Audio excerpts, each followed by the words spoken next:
Is this gentrification in a different way? That's a hot topic. Yeah, sure. yeah. I'm Sarah. My name is Omri. I'm Brianna. We're Collective Focus. Us and a lot of other people are Collective Focus, actually. Spreading love, spreading resources that some people don't need to the people that do need them.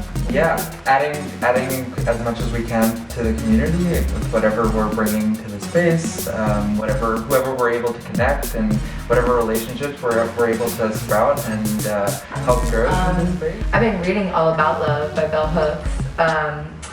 She talks about it being a verb and being an action based on care, based on understanding, based on unconditional support. And I think that I think that's one of those. Just unconditionally, we all deserve love. We all deserve, our basic humanity, and we all deserve happiness. I think we all deserve a lot of things, and that's love, and that is community love to me. It's something that I've felt from everyone here. It's an energy, I think, that a lot of us try to encourage each other to live up to, and has been able to spread towards me in that way. So that's what it is to me.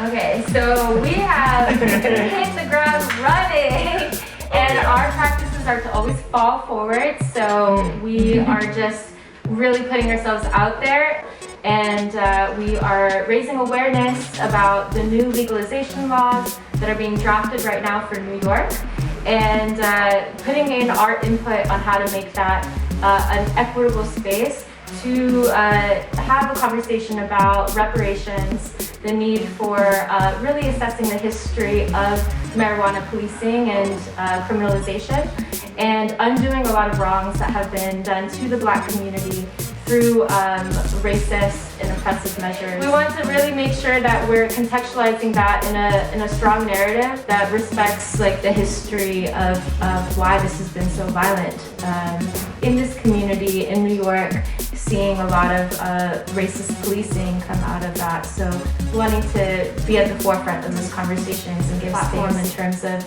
advocating for reparations and a bunch of other tactics to make sure that as marijuana is legalized, people that are currently small weed business owners that are non-dispensary can also be protected under the out of the space though, we have a number of things. We're trying to figure out ways to have it be concise, although it's really open and it's really information.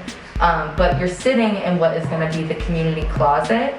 And this is something that's come from the Community Fridge Network work that we've all been involved in. It's a huge network around the city.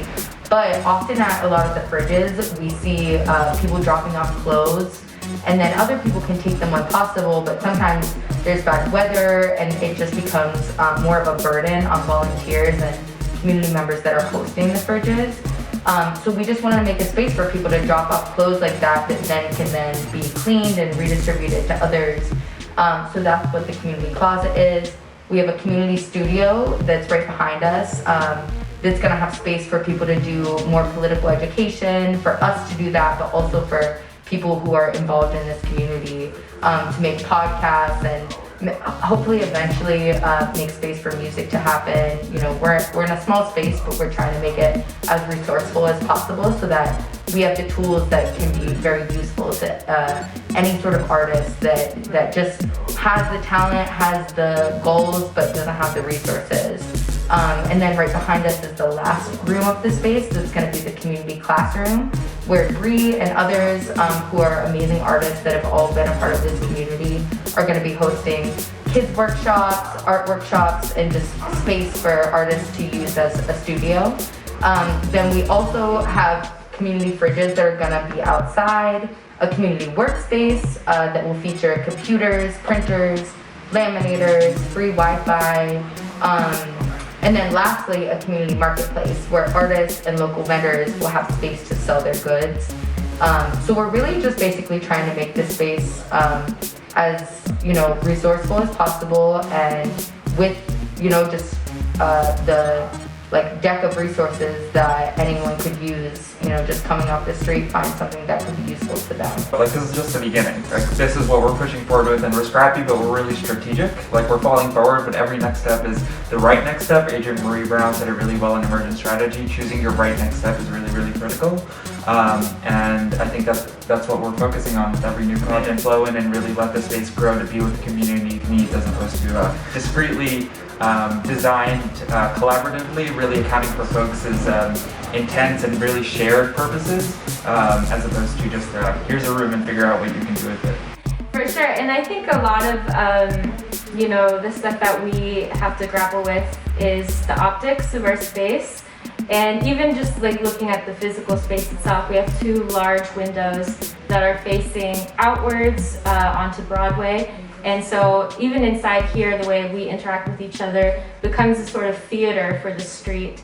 And so I think one of the things that we're trying to do as much as possible is make this space, like, blur that line between the street and what happens in here. So having it always be like a welcoming space for longtime residents, listening to people that have lived here for a long time and really following their direction and building those meaningful relationships with people that we respect fully their right and their, you know, their time that they've invested into this neighborhood long before us, and making sure that they are part of the equation at every step of the way is something that we're actively doing now. And yeah, and so I think that's a really important perspective that we bring into it.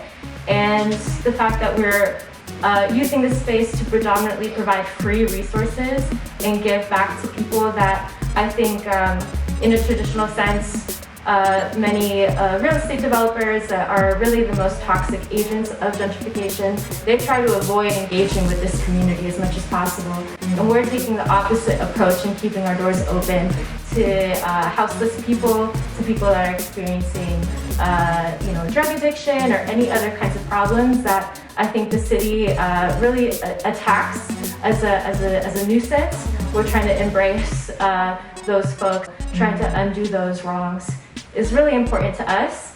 And I think also the perspective that I bring to that too, when, you know, we know that we're going to be answering this question over and over again, and hopefully more people can also be able to you know, contribute to this, so it's a back and forth dialogue. What we're doing is really trying to challenge gentrification rather than be another agent of that kind of change. And those are the exact types of conversations we're trying to make space for here. Obviously, we're trying to just host space that may otherwise have been taken over by another cafe, another, you know, gentrifying force, and see how we can like alchemize the energy of like, and so thinking about like leveraging privilege is one thing that I'm trying to do. I think there's no perfect way to do that, and I think that everyone is going to have a right to their own opinion and on what we do, and we welcome those opinions. I think there may be people that don't think this is the best thing to do, but I think what I've been trying to think about is, you know, doing something, and let's figure out from there how we can constantly work with. But I know that I'm not gonna work for a company, and I'm not gonna, you know, continue the nonprofit industrial complex. I think that I'm gonna keep trying to do the best that I can, and I just wanna hear feedback about, you know, what people think I should be doing better.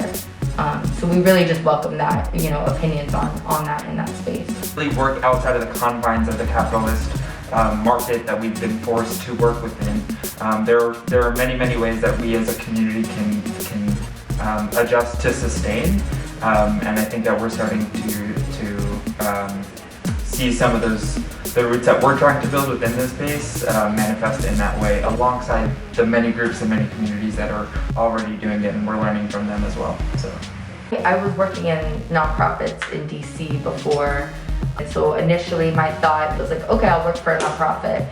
Then I join it and find out that most of the nonprofit leaders, both, you know, in predominantly Black cities like DC, which is where I spent a lot of time, but then also internationally doing quote unquote development work, are white people that get the resources to be able to do, you know, like Omri was terming, would be like their prescription for what a community needs.